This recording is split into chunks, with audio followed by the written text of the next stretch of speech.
Kumusta po ang lahat mga kapares sa mga nagluluto pa lang? Anong ulam nyo? Eto nga pala tayo. Maggugulay na naman tayo ng labong at sasamahan natin ang saluyot pati na rin ang sitaw. At ito ngayon nabili natin sa palengke dahil nagbabudget lang tayo.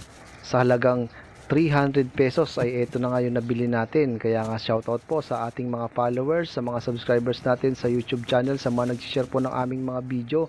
Sa mga bagong followers po, welcome po kayo dito. Kaya habang nililinisan natin ang hipon ay magprito muna tayo ng ating bangus.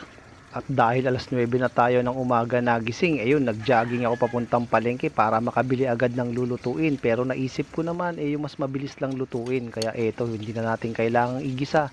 At hinahanap-hanap ko din ang labong. Kaya nga eto, lulutuin natin mga kapares. At kung di mo pa nasusubukan ang ganitong luto sa labong, aba, sundan mo lang ang pagluluto natin. At ito na nga yung ating labong na hinugasan ko ng paulit-ulit hanggang luminaw ang tubig. At maghimay na rin tayo ng ating sitaw at susunod na rin natin dyan yung ating saluyot.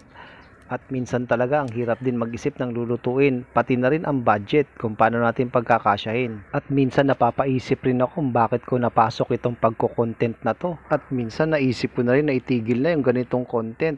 Pero dahil sa araw-araw rin naman ako nagluluto, enjoy na lang natin. Bahala na si Batman.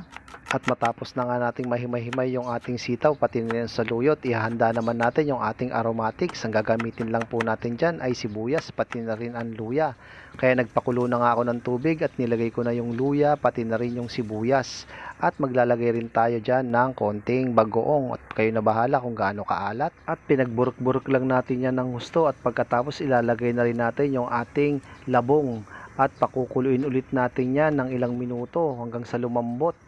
At pagkatapos maglalagay na rin tayo dyan ng konting bitchin pati na rin ang pamintang durog. At saka naman natin ilagay yung sagpaw natin na hipon. At pagkatapos lalagay na rin natin dyan yung ating sitaw. At susunod na rin natin yung ating saluyot. Ganun lang po kabilis yan. At pakukuluin lang po natin yan. Maglalagay na rin po tayo sa ibabaw ng bangus. At pagkatapos tatakpan ulit natin yan hanggang sa kumulo. At maluto na yung ating gulay. At ito na nga po mga kapares. Ano pang hinihintay nyo? Mangantayon kakabsat mga kapares.